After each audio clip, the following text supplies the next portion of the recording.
Shalom. Apa kabar Bapak Ibu? Tadi betul ya kata WA, kita sebetulnya nunggu pantun dari Pak Erwin. Kalau gitu saya wakili dari Pak Erwin ya. Ya nggak jauh-jauh dari ubur-ubur sama ikan lele. Ubur-ubur ikan lele. Kita semua sedulur. Ketemu lagi Le. Ya kalau sedulur dalam bahasa Sunda tuh saudara gitu ya, satu keluarga. Puji Tuhan. Saya percaya semua kita dalam keadaan baik, amin. Ada dalam keadaan berkat Tuhan yang melimpah. Baik, saya mau melanjutkan sedikit dari apa yang saya sampaikan di minggu sebelumnya. Jadi saya mau menyampaikan tentang mandat penciptaan atau dominion mandate dan mandat pemuritan, ya, atau disciple mandate. Nah, Bapak Ibu dikasih Tuhan, ternyata kalau kita bicara tentang dua mandat ini yang terdapat dalam Alkitab kita, kalau mandat penciptaan jelas itu kita lihat di dalam Perjanjian Lama, kitab Kejadian. Lalu bicara tentang mandat pemuritan itu ada di dalam Perjanjian Baru, ya. Nah, menurut Kamus Besar Bahasa Indonesia, apa itu arti mandat? Mandat adalah sebuah perintah atau arahan yang diberikan oleh orang banyak, ya. Misalnya seorang pemimpin mendapatkan mandat rakyat untuk menjadi presiden, ya itu salah satu contoh. Atau juga bisa disampaikan kepada satu orang tertentu atau lebih untuk melaksanakan sesuai dengan kehendak orang yang memberikan mandat tersebut, ya. Jadi katakanlah saya memberikan mandat kepada Pak Erwin, ya. Pak Erwin, nanti minggu depan Pak Erwin membawakan pengumuman ya yang isinya 1, 2, 3 dan seterusnya gitu ya. Itu juga berbicara tentang mandat, ya. Nah, mandat juga bisa berarti kekuasaan yang diberikan kepada seseorang untuk melakukan sesuatu atas nama yang memberi mandat. Nah, dalam hal ini ketika kita bicara tentang mandat penciptaan dan juga mandat pemuritan, itu siapa yang memberikan, Bapak Ibu? Tuhan sendiri, ya. Tuhan sendiri yang memberikan mandat itu kepada setiap kita, ya. Jadi kalau saya gambarkan ternyata ada hubungan antara mandat penciptaan dan juga mandat pemuritan yang tidak bisa dipisahkan satu dengan yang lain, ya. Ada keterkaitan, ya. Jadi kalau Tuhan kita itu bekerja tidak setengah-setengah. Dia selalu bekerja dengan sepenuhnya dan sampai tuntas, ya. Katakan tuntas. Nah, apa dasar firman Tuhan ya? Terambil dari Kejadian 1 ayat 28. Saya akan bacakan buat kita semua. Allah memberkati mereka, lalu Allah berfirman kepada mereka. Jadi setelah Allah menciptakan manusia serupa dan segambar dengan dia, lalu dia berkata, beranak cuculah dan bertambah banyak, penuhilah bumi dan taklukkanlah itu. Berkuasalah atas ikan-ikan di laut dan burung-burung di udara dan atas segala binatang yang merayap di bumi, ya. Jadi di sini dikatakan ada satu kata penting, berkuasa dan taklukkan, ya. Jadi manusia diciptakan untuk berkuasa dan juga menaklukkan bumi dan segala isinya, ya. Lalu di dalam Injil Matius pasal yang ke-28 ayat 19 dikatakan begini. Karena itu pergilah, jadikanlah semua bangsa muridku. Ya, di situ juga ada kata kerja, jadikanlah. Semua bangsa apa? Muridnya Tuhan, ya. Baptislah mereka dalam nama Bapa dan Anak dan Roh Kudus. Jadi dasar firman Tuhannya jelas. Kalau kita bicara tentang mandat penciptaan itu ada di dalam Kejadian 1 ayat 28. Lalu mandat pemuritan itu ada di dalam Matius 28 ayatnya yang ke-19 sampai 20. Nah, tadi saya sampaikan dua mandat ini tidak bisa dipisahkan satu dengan yang lain, menjadi satu kesatuan, ya. penciptaan dan pemuritan, ya. Nah, apa yang mandat yang kita terima hari-hari ini dari Tuhan secara khusus adalah mandat pemuritan. Pemuritan itu tidak hanya dilakukan di dalam gereja, tapi juga di dalam dunia kerja, di dalam dunia usaha. Yang setuju dengan saya boleh katakan amin. Ya. Jadi itu yang Tuhan rencanakan dalam setiap kehidupan kita. Tidak bisa dipisahkan karena keduanya saling melengkapi dan keduanya adalah panggilan dari Tuhan sendiri, ya. Panggilan tertinggi dalam kehidupan manusia adalah ketika kita diciptakan serupa dan segambar dengan Tuhan. Katakan sebelahnya, kamu ini serupa dan segambar dengan Tuhan. Amin. Coba diperhatikan lebih dalam yang sebelahnya. Kira-kira ini ciptaan yang serupa dan segambar nggak dengan Tuhan? Amin. Yes, ya. Jadi kalau kita percaya bahwa kita adalah orang-orang diciptakan serupa dan segambar dengan Tuhan, maka kita juga bertanggung jawab atas mandat yang diberikan. Katakan amin. Ya, kita lihat kembali lagi sedikit tentang mandat penciptaan. Disebut juga dengan mandat budaya, ya. Nah, ini menarik Bapak Ibu, kalau kita bicara tentang mandat budaya, di situ di dalamnya ada kata-kata beranak cucu, penuhilah bumi. Sekali waktu saya melihat satu artikel yang mengatakan bahwa sebagian besar penduduk yang ada di Eropa yang mayoritas orang kulit putih, beberapa puluh tahun ke depan akan berbanding terbalik, jumlah mereka yang tadinya mayoritas menjadi minoritas. Karena apa Bapak Ibu? Karena banyak pendatang di sana yang datang ke sana, para imigran dari Asia, dari Afrika, dari Timur Tengah, dari berbagai penjuru bumi. Dan mereka bisa menjadi mayoritas karena apa? Beranak cucu. Ya, sekali waktu saya punya kesempatan karena kemurahan Tuhan melayani di negara Belanda. Saya ada di satu tempat di mana waktu itu pernah ditinggali oleh oma saya. Tapi beberapa tahun kemudian ketika saya datang ke tempat itu, ternyata suasananya udah berubah. Tempatnya masih sama, rumahnya masih sama, gedung-gedungnya masih sama, tapi yang berubah apa? Lingkungannya, orang-orangnya Bapak Ibu. Saya serasa ada di negara Turki. Karena sebelah kiri saya orang Turki, sebelah kanan saya orang Turki, di depan saya juga orang Turki. Dan gak tanggung-tanggung anaknya 5 masing-masing. Karena di negara Belanda itu ada satu ketentuan, ada satu aturan, semakin banyak anak, semakin banyak, bukan rezeki, tunjangan dari pemerintah.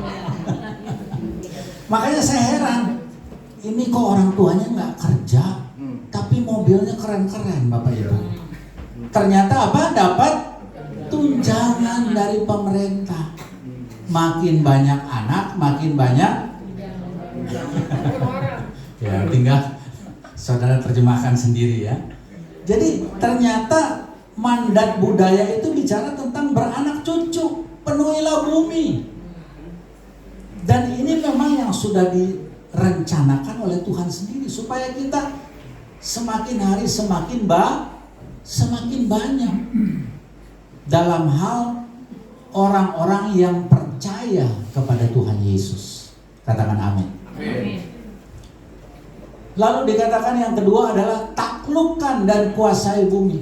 Melalui apa? Melalui keturunan kita. Orang-orang yang takut akan Tuhan. Bahkan selanjutnya adalah membangun peradaban dan mengelola setiap sumber daya yang ada, yaitu ciptaan Tuhan. Lalu kita lihat yang berikutnya. Aplikasinya apa? Di dalam kehidupan sehari-hari ya, kalau kita bicara tentang mandat penciptaan. Jadi kita harus menjadi orang-orang profesional yang takut akan Tuhan, ya. Baik di dunia kerja, baik di dunia usaha, baik di dunia pendidikan, bahkan juga dunia politik, Bapak Ibu. Berapa banyak di sini yang rindu kalau ada anak-anak Tuhan yang ditempatkan juga di dunia politik? Kita semua rindu, ya, supaya memberikan satu pengaruh, satu dampak yang membawa nilai-nilai kerajaan Allah, ya. Saya tahu Pak Henry ini anaknya ada yang menjadi hakim, ya, di Pulau Kalimantan. Dia seorang anak Tuhan, memberi dampak, memberikan satu pengaruh positif, ya. Untuk apa? Untuk mengelola sumber daya dengan bijak, ya. Jadi sumber daya itu tidak dikelola secara asal-asalan, tidak dieksploitasi secara berlebihan, tapi tepat sasaran. Dan pada akhirnya kita dapat membangun keluarga kita dengan kuat. Nah, hari-hari ini Bapak Ibu, kebetulan juga saya sedang belajar bagaimana ternyata kalau bicara tentang ilmu teologia, itu ilmu teologia juga berkembang. Salah satunya yang dibahas adalah teologia lingkungan, disebut dengan ekoteologi. Bagaimana hari-hari ini kita diberikan hikmat melalui kebenaran firman Tuhan untuk mengelola sumber daya alam yang ada dengan bijaksana.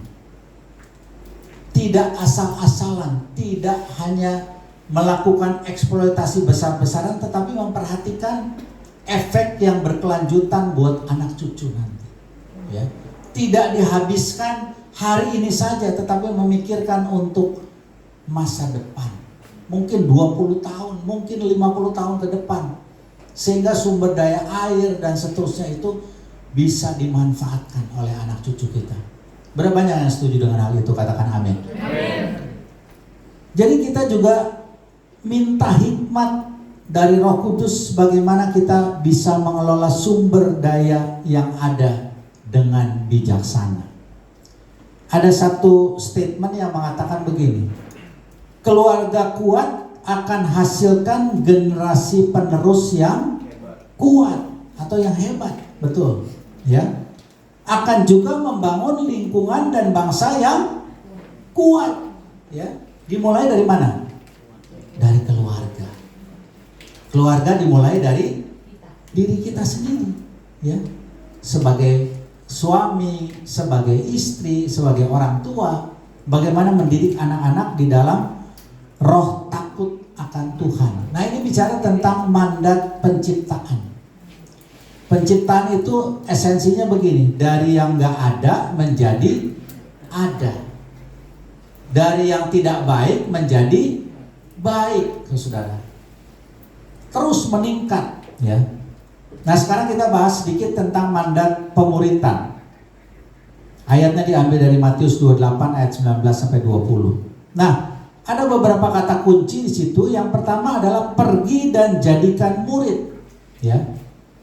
Kalau kita bandingkan dengan satu ayat di dalam Injil juga yang mengatakan, mari datanglah kamu yang letih lesu dan beban berat, aku akan memberikan kelegaan kepadamu. Ketika hidup kita sudah dipulihkan dari kehidupan yang lama, kita datang kepada Yesus, kita diberikan kelegaan, kita dibaharui hidup kita. Ada saatnya kita juga harus pergi, ya. Datang kepada Tuhan dan pergi memberitakan Injil. Pergi untuk memuridkan orang lain. Katakan amin. Amin. Nah, Bapak Ibu dikasih Tuhan, lalu apa yang berikutnya? Baptis dan ajar. Artinya apa? Jadikan mereka orang percaya dengan tanda baptisan, dan juga mengajar mereka melalui apa? Keteladanan hidup. Katakan keteladanan hidup. Amin. Yang akan mengakibatkan apa? Satu perubahan atau transformasi hidup, bukan sekedar konversi. Jadi bukan hanya sekedar bertobat, tetapi hidupnya berubah. Ya, kita tahu dan seringkali mendengar bagaimana seekor kupu-kupu itu asalnya jadi dari apa? Dari seekor ulat. Ulat yang menjijikkan menjadi sesuatu yang indah. Itu yang disebut dengan transformasi. Ya. Begitu juga dengan kehidupan kita. Kehidupan saudara dan saya harus mengalami transformasi hidup, bukan hanya sekedar konversi atau pertobatan. Katakan amin. Apa aplikasinya? Di sini dikatakan yang pertama adalah untuk memuridkan anak-anak atau generasi muda. Berapa banyak di sini yang sudah berkeluarga? Boleh angkat tangan? Berapa banyak di sini yang udah punya anak?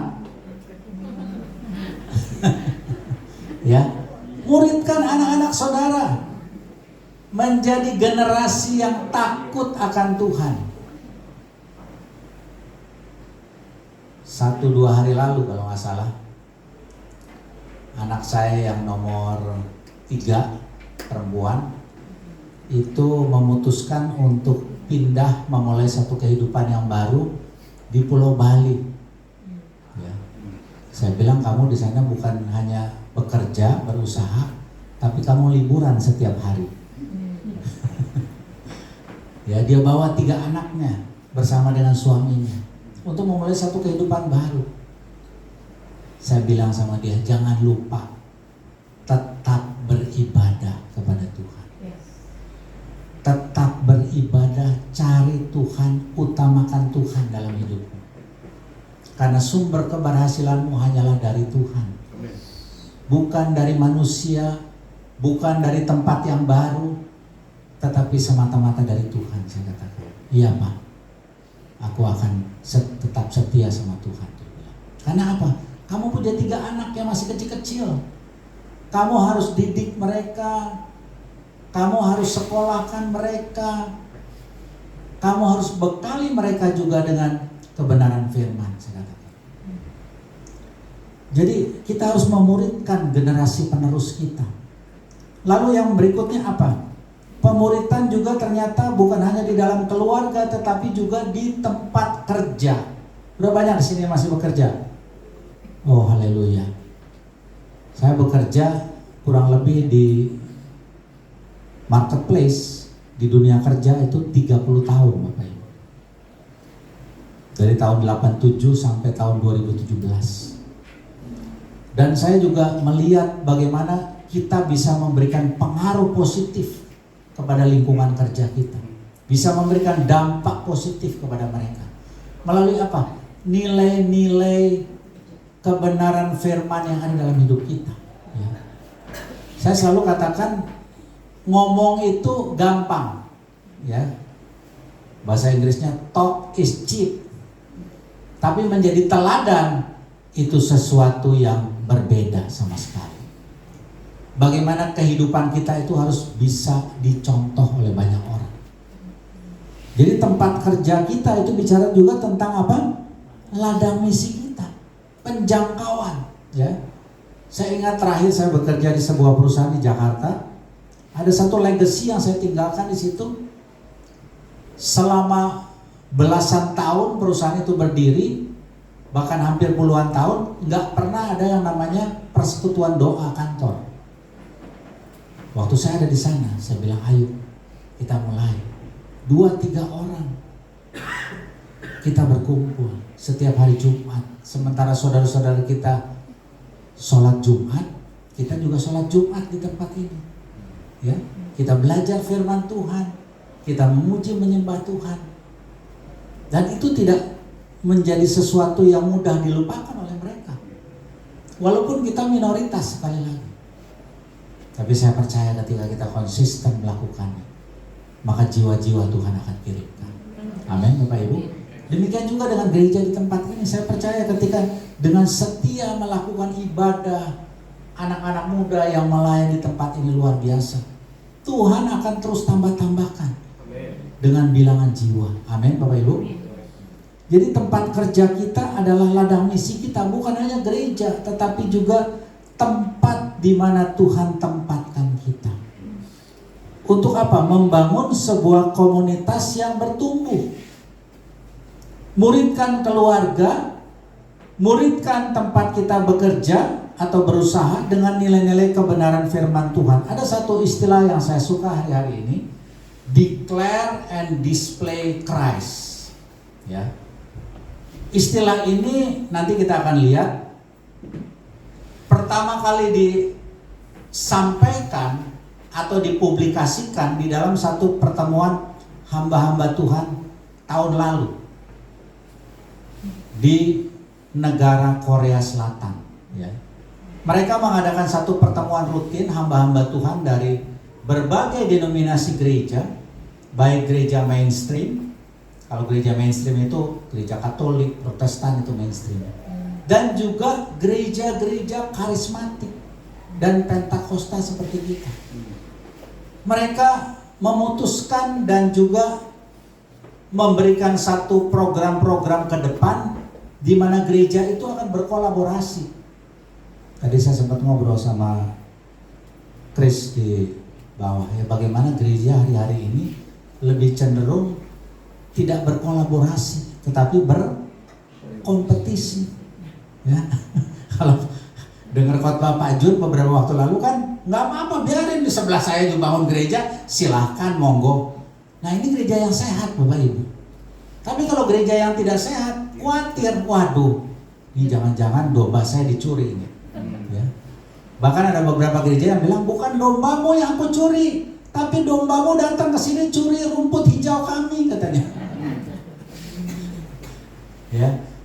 Jadi terjadi satu kompetisi, satu persaingan. Ini bukan zamannya lagi kita bersaing. Tapi mari kita bergandengan tangan. Karena apa?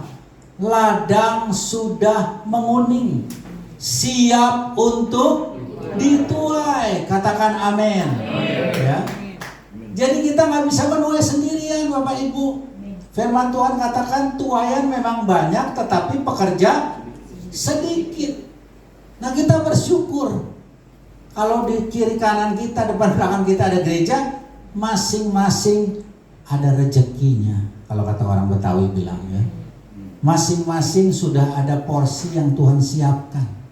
Tapi fokus kita apa? Ayo kita laksanakan mandat yang Tuhan berikan kepada kita. Amin. Kami di Bogor ada di dalam satu rayon. Itu ada terdiri dari 70 cabang, ya. Bahkan tempat di mana kami beribadah itu ada 3 gereja Bapak Ibu. Ada yang jam 9 pagi, ada yang jam 4 sore di mana kami beribadah, dan juga ada Sabtu sore jam 5. Tapi kami nggak khawatir. Bahkan jemaat dikasih sebuah privilege untuk memilih. Mau datang pagi silahkan, mau datang sore silahkan, mau datang hari Sabtu ya monggo gitu ya. Selama gerejanya tetap menyembah Yesus ya. Nah, bagaimana cara kita mengintegrasikan kedua mandat ini? Ya, tadi dikatakan kita ini harus mengintegrasikan antara mandat penciptaan dan juga mandat pemuritan ya. Karena apa? Dikatakan di sini tanpa pemuritan duniawi ini tidak memiliki tujuan yang kekal. Hidup ya sekali aja, udah gitu selesai. Nah, kira-kira seperti itu. Padahal bukan seperti itu. Ada kehidupan yang lain yang harus kita jalani, dan itu kekal selama-lamanya. Kehidupan yang kita jalani sekarang itu sementara, Bapak Ibu. Mazmur mengatakan umur manusia itu 70. Kalau kuat 80. Pak Henry usia berapa sekarang?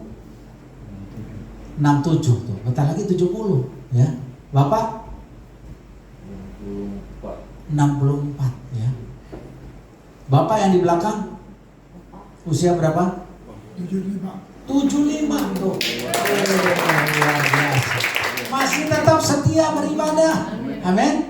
Nah, ini yang disebut keteladanan itu buat kita generasi yang lebih muda ya.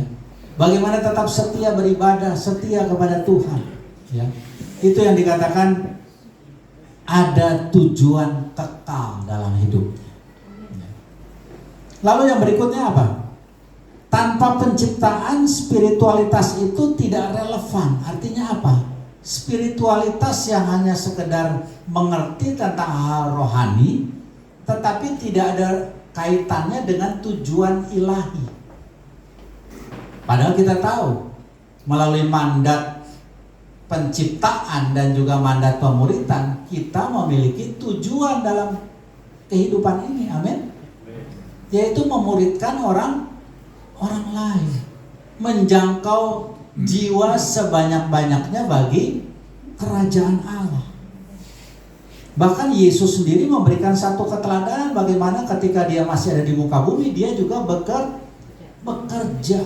Apa sih profesi Tuhan Yesus? Jadi tukang kayu, ya. Murid-muridnya ada yang jadi nelayan, ada yang jadi pemungut cukai, betul? Lalu penulis Injil juga ada yang menjadi seorang dokter. Rasul Paulus juga ternyata memiliki profesi sebagai apa? Tukang kemah, pembuat kemah. Dan itu dijual untuk membiayai pelayanannya. Sama seperti gembala saudara tempat ini, Pastor Junianto, dia bekerja untuk memenuhi kebutuhan hidupnya dan juga kebutuhan pelayanan di tempat ini. Kita semua memiliki profesi masing-masing. Tapi mari kita coba integrasikan antara panggilan kita di dalam Tuhan dengan pekerjaan dan profesi kita. Ya, sama seperti anaknya Pak Henry tadi sebagai hakim. Bagaimana dia mengintegrasikan nilai-nilai kebenaran firman itu di dalam tugas-tugasnya sebagai seorang hakim. Nah, ada satu konsep yang namanya konvergensi. Ya. Konvergensi itu intinya begini. Dia adalah integrasi yang di dalamnya terdapat unsur panggilan, ya, calling. Lalu ada unsur pekerjaan atau profesi yang disebut dengan career. Lalu juga ada yang disebut dengan kreativitas atau creativity. Nanti saya akan kasih lihat gambarnya.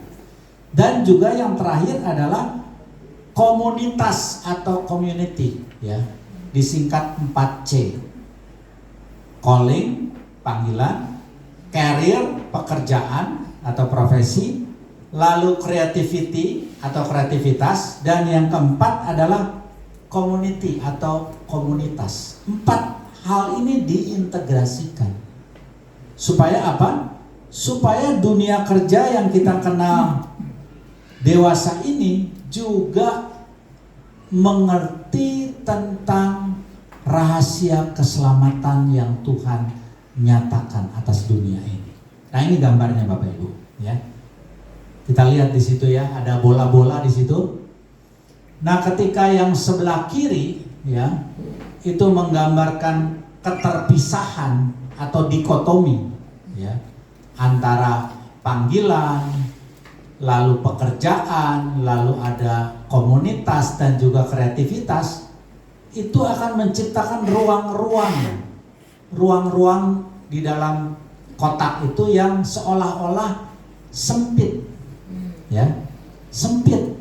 Jadi seolah-olah kita disibukkan dengan keempat hal tadi dan tidak punya waktu untuk mengerjakan hal-hal yang lain yang jauh lebih bermanfaat. Misalnya untuk melayani sesama, ya. Tadi istri saya dapat satu WA yang sungguh membuat kami bersuka cita. Ada seorang anak muda, ya, kurang lebih beberapa tahun lalu ketika masih pandemi, ya, itu butuh pertolongan. Anak ini sedang dilanda stres, masih usianya mungkin usia SMP, anak muda perempuan. Nah, satu ketika istri saya dihubungi oleh orang tuanya, "Bu, tolong, kami butuh anak kami ini dilayani karena dia ada dalam keadaan stres. Dan sepertinya dalam studinya juga dia tidak memiliki prestasi apapun." Lalu ketika sudah dilayani sama istri saya, didoakan, beberapa kali memang pertemuan karena pandemi, jadi dipertemukan dilakukan secara online gitu ya. Lewat WA, kadang-kadang WA call dan seterusnya. Tapi tadi tiba-tiba dia dapat kabar, anak ini sudah mengalami banyak perkembangan dan saat ini sedang melanjutkan studi di Singapura. IPK-nya 3,5. Berikan kemuliaan bagi Tuhan. Jadi fokus kehidupan kita bukan hanya dalam ruang lingkup yang sempit, Bapak Ibu, seperti ini. Kalau kita mengkotak-kotakan antara panggilan kita, katakanlah sebagai hamba Tuhan, yang kami hamba Tuhan, lalu pekerjaan, saya juga bekerja sebagai dosen, lalu juga memisahkan juga komunitas yang kita punya, misalnya dalam komsel atau juga dalam gereja, dan juga kreativitas kita, maka ruang lingkup kita menjadi sempit. Tapi perhatikan, waktu kita integrasikan 4 hal tersebut, ruangnya jauh lebih besar atau jauh lebih kecil? Jauh lebih besar, ya. Ada waktu untuk kita sendiri, ada waktu untuk keluarga, ada waktu untuk kita melayani sesama, dan seterusnya dan seterusnya. Waktu kita mengerti tentang konsep integrasi ini antara mandat penciptaan dan juga mandat pemuritan. Amin, Bapak Ibu. Nah, mudah-mudahan gambaran ini memberikan satu pencerahan buat kita semua. Jadi kata kuncinya adalah sinergi. Katakan sinergi. Sinergi antara panggilan, karir, kreativitas, dan komunitas. Kolose 3:23 mengatakan, apapun juga yang kamu perbuat, perbuatlah itu dengan segenap hatimu seperti engkau melakukannya untuk Tuhan. Ya. Jadi baik itu karir kita, baik itu panggilan kita, baik itu komunitas kita, bahkan kreativitas yang kita miliki, itu kita lakukan buat kemuliaan Tuhan. Amin, Bapak Ibu. Dan saya percaya waktu kita melakukan ini, maka kita akan hidupnya jauh lebih efisien. Amin. Sebagai penutup, ayo kita tangkap mandat penciptaan dan mandat pemuritan ini menjadi sebuah kalimat sederhana. Kita taklukkan dunia, kita berkuasa atas dunia, tetapi sekaligus kita juga menjadikan semua bangsa muridnya Tuhan. Amin. Jadilah terang di dunia dan pembawa Injil, karena gereja, yaitu saudara dan saya, adalah pusat pertumbuhan dan juga pengaruh budaya. Saya tutup dengan satu slide terakhir. Di dalam satu conference yang disebut Lausanne Conference, ada seorang hamba Tuhan dari Korea yang mengatakan, mari gereja declare and display Christ. Bukan hanya menyatakan Kristus lewat hidup kita, tetapi juga menampilkan Kristus lewat hidup kita. Nama Tuhan Yesus dimuliakan. Tuhan